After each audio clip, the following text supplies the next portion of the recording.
Good Sunday morning, folks. I'm Evan Donovan. News Channel 8 is your local election headquarters, and this is Politics on Your Side. A huge and historic week in Florida politics, and an even bigger showdown set for the 2 months ahead. Here to break it all down with me are Adam Smith, political editor of the Tampa Bay Times, and Peter Schorsch of FloridaPolitics.com. Did I get that right, Peter? You did. Good morning. There we go. Good morning to you both. Well, folks, this week in the Florida primaries, as you know, Andrew Gillum shocked the state and really the nation with a historic win in the race for governor, becoming the first African-American to win the nomination for Florida governor. The man who raised and spent less money than all of his opponents and who was never higher than third in any pre-primary public polling won the race by nearly 3 percentage points. We together with all of you over the next several months are going to make our way all across the state of Florida to red counties, to blue counties, to purple counties, and we're going to unite this state in ways that are unparalleled in the history of the state of Florida. Gentlemen, put the Gillum win in historical perspective, or any perspective, really, if you can. Massive. I mean, you said it. It was a historic election. He's now maybe the biggest national Democratic star on the horizon. Everybody's going to be watching this race. Yeah. If you had followed the polls, you'd written him off. Yeah. And if you actually listened to people on the ground, Democrats that were paying attention, mostly what you heard was Gillum, Gillum, Gillum. Yeah. Interesting. It just goes to show, I mean, are we too dependent on polling? Is that because we're making these mistakes over and over again? I think clearly you look at the Trump election and you look at this election, and the polls, a lot of the pollsters are getting it wrong. They're not polling the people that are actually coming out to vote in many cases. I think you have to look at Andrew Gillum's win and the totality of the off year. We have seen progressive candidates and underfunded candidates win a series of special elections. The St. Petersburg mayoral race, a state senate race down in South Florida. And so it really doesn't matter who is the best funded candidate, it's who has the best message going into the election. And, you know, to your point, you bring up the primary. It's the most energized people from each party who are coming out to vote.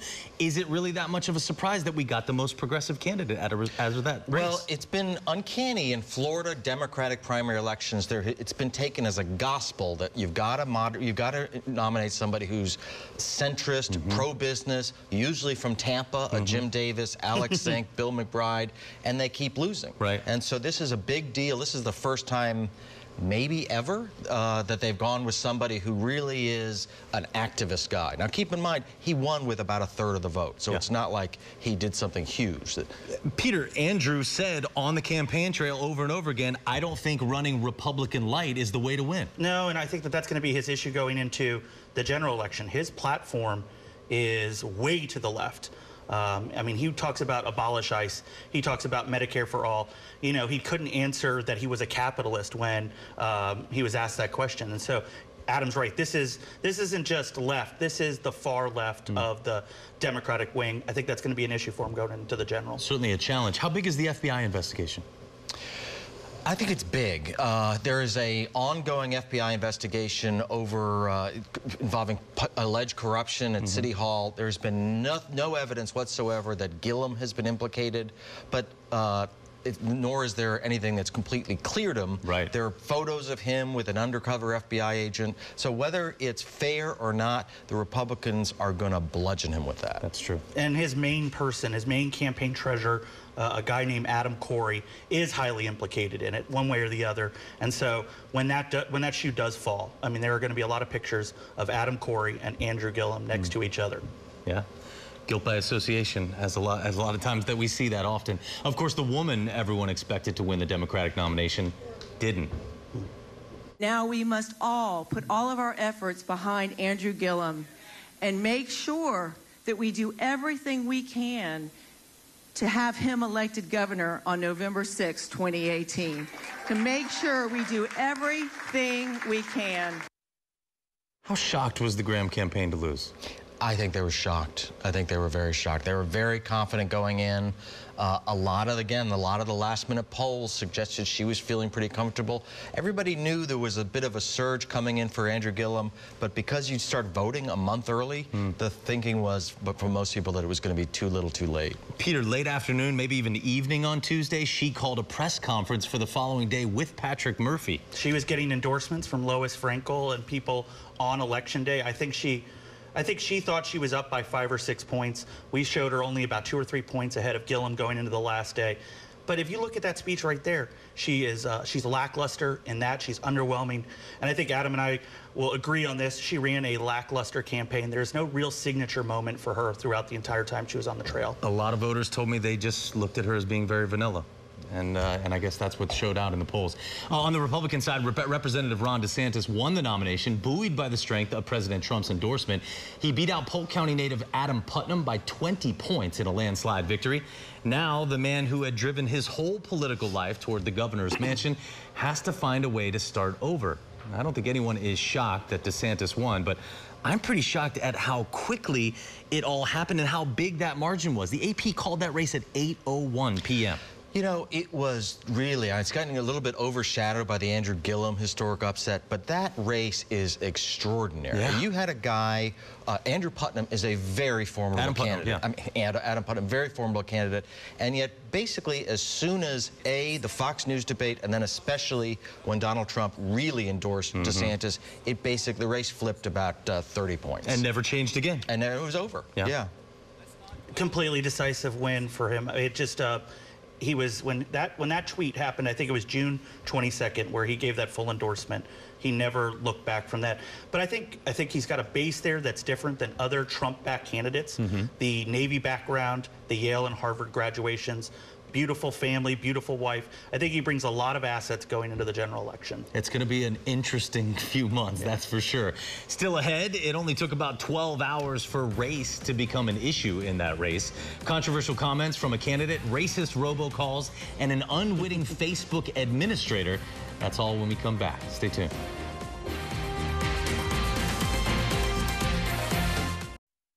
Let's build off the success we've had on Governor Scott. The last thing we need to do is to monkey this up by trying to embrace a socialist. That comment started the governor's race with a bang. Many people reacting to those words, calling them a racist dog whistle. Others said DeSantis meant nothing by it.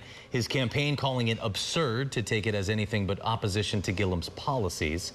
Governor Scott on Thursday called the comments inartful and that DeSantis could have said it better. Where do you guys come down on this? Was this a signal to his base or making a big deal out of nothing? You know, Ron DeSantis is an extraordinarily bright guy. Yale, Harvard Law, very sophisticated candidate. You don't say monkey this up, which is not a term that people really use anyway. You don't say it in the context of the first African-American nominee for Democrat, entirely by accident. I just don't buy it. His campaign needs to take him away this weekend, Labor Day weekend. There's a reason why God invented Labor Day weekend for after an election.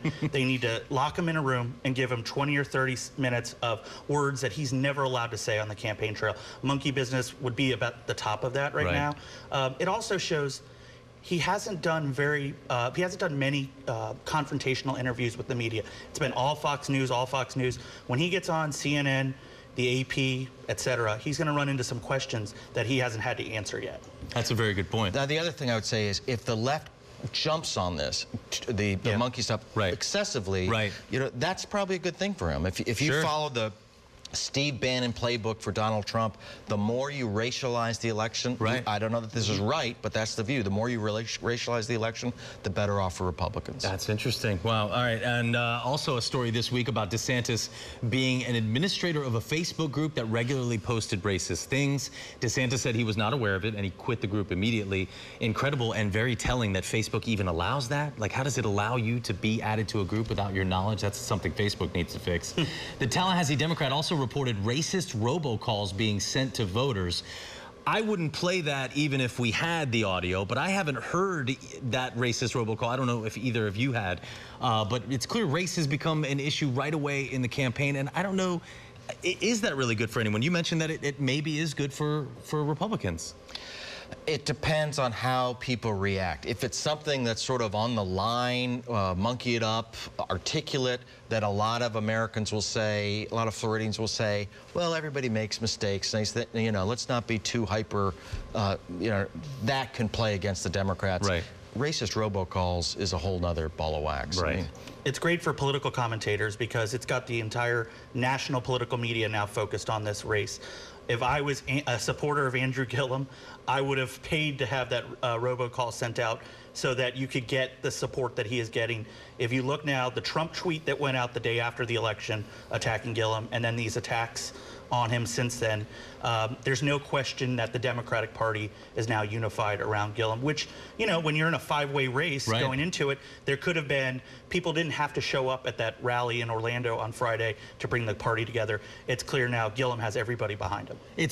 And that's the reason why I bring up whether you've heard the calls or not, because just to verify the veracity of the story, I would want to hear that call, just, you know, because who knows, maybe that is a Democratic operative making up that robocall. I wondered that too, but it was traced back to a white supremacist, a known person that does that sort of thing. Okay, yeah, I mean, I know they said that at the end of the call, but again, you know, do we really know that's where it came from? We're only in the first week. I know, it's week one. It's not even a first full week. All right, by law, both DeSantis and Gillum have until Thursday to name a running mate for lieutenant governor. Politico reported a list of 9 candidates DeSantis is considering. Top 3 are apparently Bob Cortez of Altamonte Springs, State Senator Debbie Mayfield of Vero Beach, and Judge Laurel Lee. Pam Bondi also being floated. That would put a woman on the ticket and appeal to the Tampa Bay area. As for Gillum, rumored running mates include Palm Beach County Mayor Melissa McKinley, State Senator Lauren Book of Broward County, State Representative Kristen Jacobs of Broward County, and former Fort Lauderdale Mayor Jack Seiler. Who is each one of them going to pick? First of all, let's acknowledge it doesn't matter. Really? Unless one of these people has got a dead boy in the closet or something. Right. The lieutenant governor just does. Nobody votes for the lieutenant governor. Right. And second of all, I have no idea. Yeah. I do think that Ron DeSantis might do himself some good if he picks a Hispanic running mate, just because he's been so hardline on illegal immigration and some of his rhetoric turns off a potentially very, very important block of votes. Interesting. To that point, I think that Jeanette Nunez, who's a state representative from South Florida, is at the very top of the running mate list. In fact, I think the other names are getting floated just to basically kind of hide. But apparently, she said that she wasn't going to take it, or that she was that I think I read that in the Naples Daily News, that she was not interested or had some problems with being nominated. I think Jeanette's right there. Really? Or Debbie Mayfield, I think, is the other two that they're looking for. On the left side, I think that there is a little, there's some pressure on Gillum to pick a woman. There's a lot of women that woke up on Wednesday, and it was the second cycle in a row where the glass ceiling had not been broken. I don't think he's going to get to Gwen Graham. I don't know if she wants to do it, but somebody like Lauren Book, somebody like Kristen Jacobs, like Melissa McKinley, those are 3 solid choices. And to your point, Peter, maybe Jeanette was just, you know, doing the deflection that there's a lot of dancing around right now. Possible candidates normally do. Does it make sense for him to pick Graham and sort of appeal to more moderate voters? I think it would. Now, if you go back, Gillum was particularly aggressively attacking Graham early on. About not being progressive enough. So there's definitely some ill will there, at least on the campaign teams. But I think she would be a great pick for him if she was willing to do it. Right. They've got only a couple days, too. I mean, they've got to get, I think it was such a surprise. They got to do the vetting now. Obviously, Graham is vetted, but some of those other people that we mentioned, there's a lot of lawyers right now that are looking through a lot of opposition research on people that whose names are only being floated this weekend. Interesting. Well, many are calling this year's midterm elections the year of the woman. When we come back, a look at whether the data support that here in Florida, and one of the oldest arguments in politics, open versus closed primaries, and how it affects the hyper-partisan environment we're currently in. Many people are calling this the year of the woman in politics. If we look at Florida, 2 of 4 statewide races include a woman candidate, attorney general and agriculture commissioner, but not governor or U.S. Senate. Here in Tampa Bay, 4 of the 8 congressional races representing our area include a female, 18 of 27 state house races, and 7 of 8 state Senate races. Adam, in your winners and losers column this week, you called this a loser because of some of the poor performance in those 2 statewide races. What's What say you about this? Well, you do have a lot of women still running for the legislature. We'll see how they fare. But you had two very crowded races. You had with only men and one woman, agriculture commissioner and the governor's race. And governor's race, yeah. And neither of the women won. So if you're somebody that's not paying close attention, you got 3 or 4 men's names and 1 woman's name. I would have thought that the woman had an advantage. It didn't appear to be the case. Yeah, and obviously the 2 biggest races that are going to be happening in November, Senate, governor, no woman. Florida likes to buck national trends. We're going to have the biggest gender gap election ever at the national level. I don't know if that will translate all the way down to Florida because there isn't somebody at the top of the ticket. When you say gender gap, what do you mean by that? That women will be voting one way and that men will be voting another way. Oh, okay, and so gotcha. they were expecting this to be the biggest gender gap election ever. I thought if Florida played into it, we were going to see that even more so. That would have been probably Gwen Graham's calling card in November. Now we're not going to see that necessarily play out. But there are good candidates. Ashley Moody is a strong candidate. That's an incredible race to watch. 2 very good candidates, Sean Shaw on the Democratic side. And I do think it's very interesting. Nikki Fried running for agriculture commissioner. She's a former lobbyist. She's a political neophyte, but she's got a very good shot at knocking off Matt Caldwell. And if all the races were to go Republican as they have in midterm elections, but she were to win, somebody who literally just got into the race in June would be the highest ranking Democrat in the state and maybe the titular head of the party. Interesting. And we're still seeing a lot, most of those female candidates are on the Democratic side. We could use more female candidates, I think, on the Republican side. Yeah.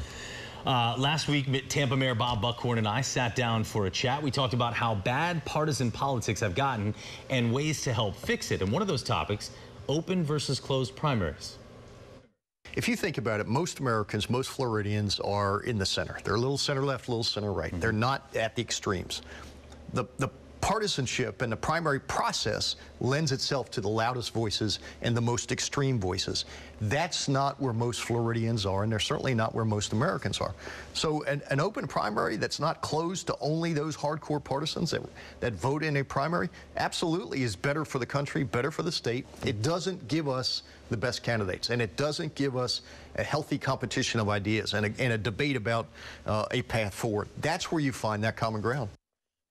So, guys, one school of thought says we all have to be governed by the eventual winner of the race, so we all deserve a say. Another school says, hey, it's my party, and I'll vote for who I want to. You know, I think he's right. We have this screwy system in Florida where the candidates for either party spend 18 months campaigning for the nomination. So usually that means campaigning for the most hardcore activists on the left and the right, and then they pick a nominee, and it's 2 months to appeal to the overall electorate. That's kind of backwards. Now the party people will say appropriately, this is our primary. We should be able to pick who we want without people infringing on getting involved in our primary. But taxpayers are paying for that, and we're approaching 1/3 of the electorate as independent voters. Why should they subsidize these primary elections? If they want to keep it strictly partisan, strictly Republican or Democrat, then they should pay for it, as some other states do. Interesting. The one big mistake I think we made was getting rid of the runoff. I think that was maybe 14 years ago, but you would see candidates like Bob Graham emerge